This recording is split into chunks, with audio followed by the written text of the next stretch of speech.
يا أيها المدثر قم فأنذر وربك فكبر وثيابك فطهر والرجز فاهجر ولا تمنن تستكثر ولربك فاصبر فإذا نقر في الناقور فذلك يومئذ يوم عسير على الكافرين غير يسير ذرني ومن خلقت وحيدا وجعلت له مالا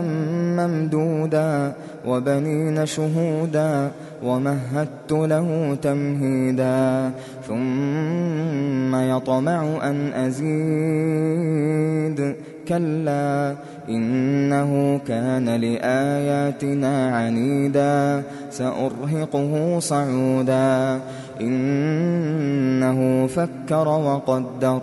فقتل كيف قدر ثم قتل كيف قدر ثم نظر ثم عبس وبسر ثم أدبر واستكبر فقال إن هذا إلا سحر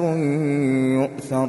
إن هذا إلا قول البشر سأصليه سقر وما أدراك ما سقر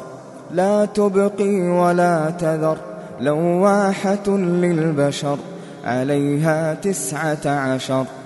وما جعلنا أصحاب النار إلا ملائكة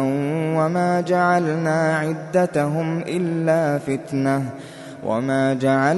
عدتهم إلا فتنة للذين كفروا ليستيقن الذين أوتوا الكتاب ويزداد الذين آمنوا إيمانا ولا يرتاب الذين أوتوا الكتاب والمؤمنون وليقول الذين في قلوبهم مرض والكافرون ماذا أراد الله بهذا مثلا كذلك يضل الله من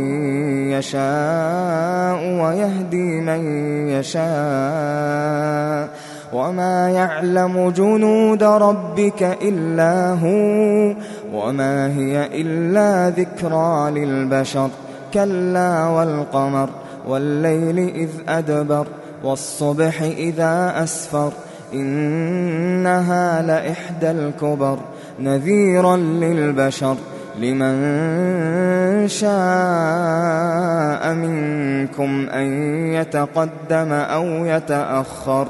كل نفس بما كسبت رهينة إلا أصحاب اليمين في جنات يتساءلون عن المجرمين ما سلككم في سقر قالوا لم نك من المصلين ولم نك نطعم المسكين وكنا نخوض مع الخائضين وكنا نكذب بيوم الدين حتى أتانا اليقين فما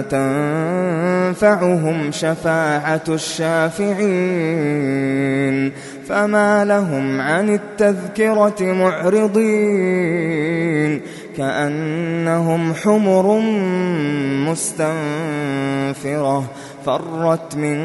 قسورة بل يريد كل امرئ منهم أن يؤتى صحفا منشرة كلا بل لا يخافون الآخرة كلا إنه تذكرة فمن شاء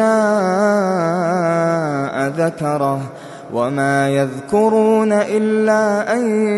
يشاء الله هو أهل التقوى وأهل المغفرة.